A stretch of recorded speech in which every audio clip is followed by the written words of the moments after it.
સુરતના પૂણા આંજણા ફાર્મ વિસ્તારમાં ફરી એકવાર આગની ઘટના સામે આવી છે. આંજણા ફાર્મમાં આવેલા જય નારાયણ ખાતા નંબર 38ના લુમ્સના ખાતામાં અચાનક આગ લાગી હતી. આગ લાગતા આસપાસના વિસ્તારમાં અફરાતફરીનો માહોલ સર્જાયો હતો. ઘટનાની જાણ ફાયર વિભાગને કરવામાં આવતા ફાયર બ્રિગેડની ટીમ તાત્કાલિક સ્થળ પર પહોંચી હતી. ફાયર વિભાગની ટીમ દ્વારા આગ પર કાબૂ મેળવવાના પ્રયાસો હાથ ધરવામાં આવ્યા હતા. હાલ આગ લાગવાનું ચોક્કસ કારણ સામે આવ્યું નથી. જો કે પ્રાથમિક અનુમાન મુજબ શોર્ટ સર્કિટના કારણે આગ લાગી હોવાની शक्यता व्यक्त કરવામાં આવી રહી છે.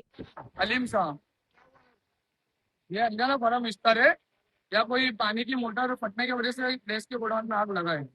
या फायर ब्रिगेड वाले भी सब फटाफट आए हैं, जितने भी बंदे लोग थे सबको नीचे किया है। फायर ब्रिगेड वालों ने फटाफट आके आग वाग बुझाया है।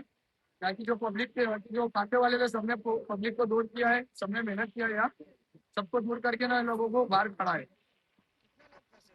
अंदर कम से कम 5-7 लोग थे, जिसको जो लोग फटाफट उतर गए आग लगी है तो जो 2 लोग अंदर बचे थे तो फायर ब्रिगेड वालों ने उनको बाहर खड़ा है ऊपर चढ़े।